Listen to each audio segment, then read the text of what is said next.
What were the most idiotic things killers did that made you go, lol, what a dumb f***?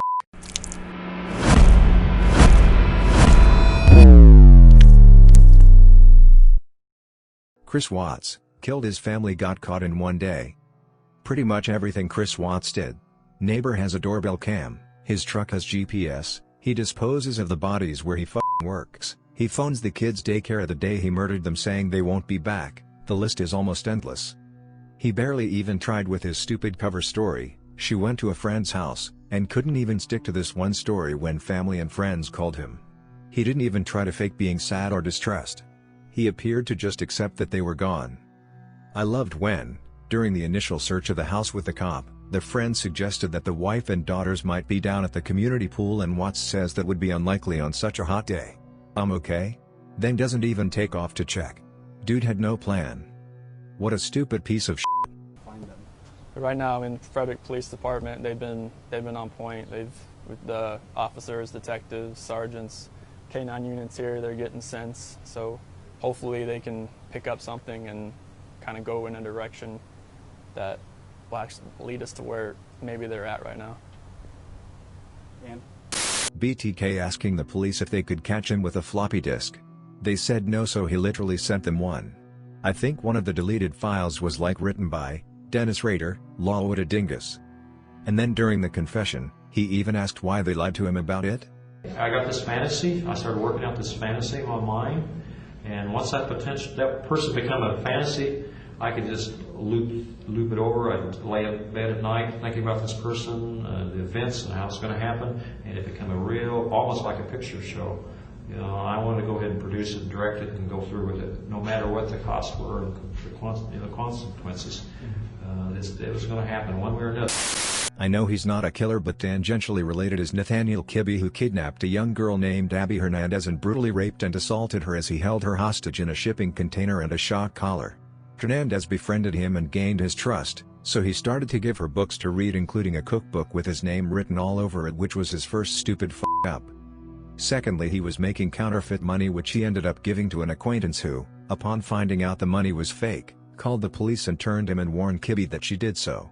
He panicked because he knew that if the cops showed up to bust his counterfeiting operation, they'd surely discover the 15-year-old girl he's been raping out back for over half a year, so he decided to let Hernandez go and super-duper pinky swear that she'd not turn him in.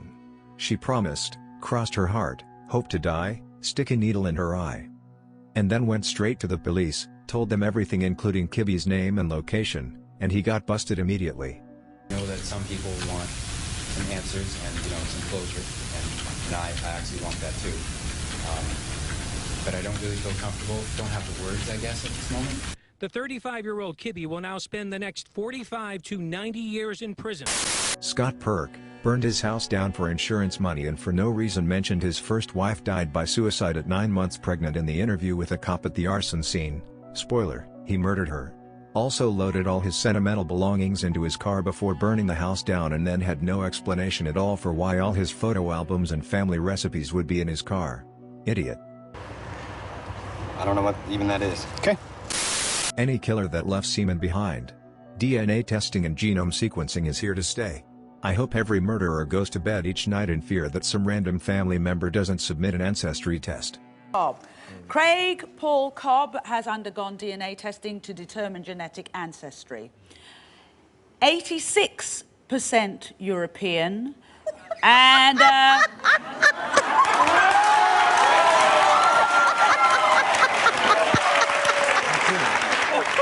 Give it to him. Give it to him. 14% Sub-Saharan African. Wait a minute. Hey. Hold on. I saw this on Forensic Files, but a woman who killed her husband and then tried to pin it on her 15-year-old daughter. Dumbass spelled the poison used to kill him as antifreeze instead of antifreeze when she's the only person in her family to do so, and even more hilarious, the letter she used to damn her daughter was saved on her Word program. I literally laughed and said aloud, "F***ing dumbass" on that episode. Stacey Castor. What an awful woman. I will never forget that episode. She killed her 2 husbands and tried to blame it on her 19-year-old daughter. Her daughter, Ashley, would have been 11 when she killed her father if this was true. The cops proved Stacey wrote the fake suicide note because Ashley was away at college when it was originally written. Stacey saved the document on her home computer and kept making changes to it. What a moron. I didn't do it, so why would I believe it? You know, if I had had a fair trial from the beginning, we probably wouldn't be sitting in this particular place having this interview. And she's a cold customer. I was in shock. I couldn't believe that, you know. She knows as well as I know that I'm sitting here talking to you that she killed her 2 husbands. She's just getting better at denying it. Leopold and Loeb, who were your typical arrogant f***s who thought they could get away with the perfect murder like they legit planned it to be the perfect crime, and then Leopold left his quickly identified glasses at the scene of the crime, lol. It's obviously not funny that someone died, but I laugh every time about how they thought they were so smart and could get away with it. Like, how did you not notice your glasses were missing? Lol.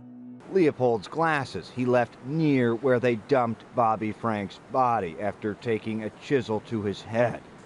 The case hinged on the glass hinges, specific to only 3 in Chicago. Only Leopold didn't have an alibi. Richard Speck losing track how many women were in the house. He forgot about the woman who answered the door. She hid under a bed and survived, then went on to ID him and testified against him, sending him to prison for the rest of his life. More shocking than Speck's lack of remorse was his change in appearance. Apparently through the use of hormones, he had transformed his body to ensure his survival in one of America's most dangerous prisons. He had the certain trappings of a female body that made him very desirable to inmates. The breasts and the, you know, silk feminine underwear were all part of a scheme by which he kept himself alive, and not only alive, but, you know, well supplied with goodies like liquor and cocaine, because he was what's known as a queen bee in the penitentiary. Israel Keys. He spent years doing things like flying into Chicago, renting a car and driving 1,000+ miles just to kill, burying weapons/body disposal kits in caches all around the country, and then he just gets lazy, kidnaps a girl from his hometown, and uses her debit card. Back when I was smart, I would let them come to me. Just remote area.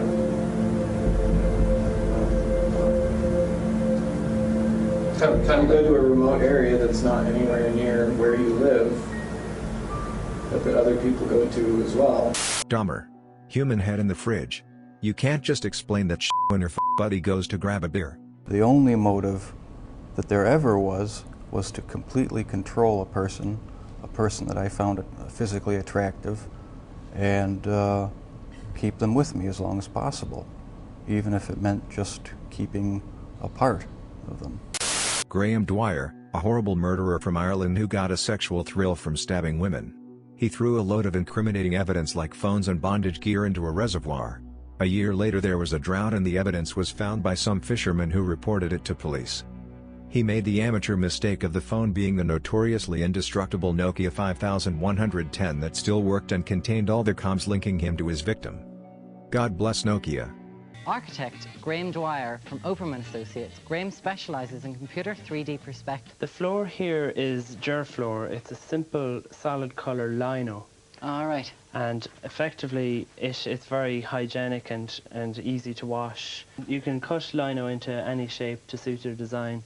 And brilliant. I've also used it as a splashback material for both the sink and the bath. So you eliminate having any tiles or any sort of joints or fussy things like that. Exactly. What the hell is wrong with you, you sick bastard? Gary Michael Heidnick. His plan was to have many babies with his victims, but he starved and tortured the women so that they could not get pregnant at all. Then one of his victims befriended him, earned his trust and persuaded him to bring her to her family. She alerted the police and he was arrested right at the spot. Also his defense was the women were already there when I moved in. Consciously knew I was trying to hide the evidence. Nothing was working. I was trying to find something that worked that would make them shut up to stop hollering. So I could aggressive kind of infliction of pain on these women. I was trying to find something that would make them behave. But it was painful to them. I hope so. I'm sitting there, you know, trying to figure out what the hell to do, you know? What the to do, you know? I started chopping up the body. The first World Trade Center bombers put a bomb in a rented truck, then tried to get the deposit back. Well, hopefully you guys will incur some of the cost. Oh, no. Because I rented it from you guys fair and square. I don't want to get stuck with the whole charge of it. Well, you are going to get stuck with the entire thing. Well, I don't think I should. I think you guys should help. No. There was a bloke in the UK who hired a hitman to kill his wife. She was murdered in her work's car park. The hitman stole her phone, left it on, then drove home. The police got the route and checked CCTV, saw the only car that took the entire route, traced the owner, then turned up at his flat. First thing they saw were boots covered in the victim's blood. Police said if he'd turned the phone off they would have never connected him to the murder. Lots? We're gonna need those phones.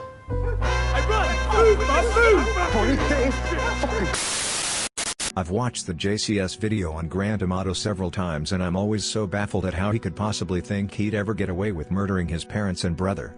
This is a man who genuinely thought that a webcam girl to whom he'd given hundreds of thousands of dollars was his girlfriend, so already you know we're not dealing with a very bright individual. He trying to get a retrial based on the fact that some of the images of the model used in the trial were supposed to be private pictures. I guess girls in that line of work have pictures anyone can see, but will provide private pictures to patrons that only meant to be seen by that patron.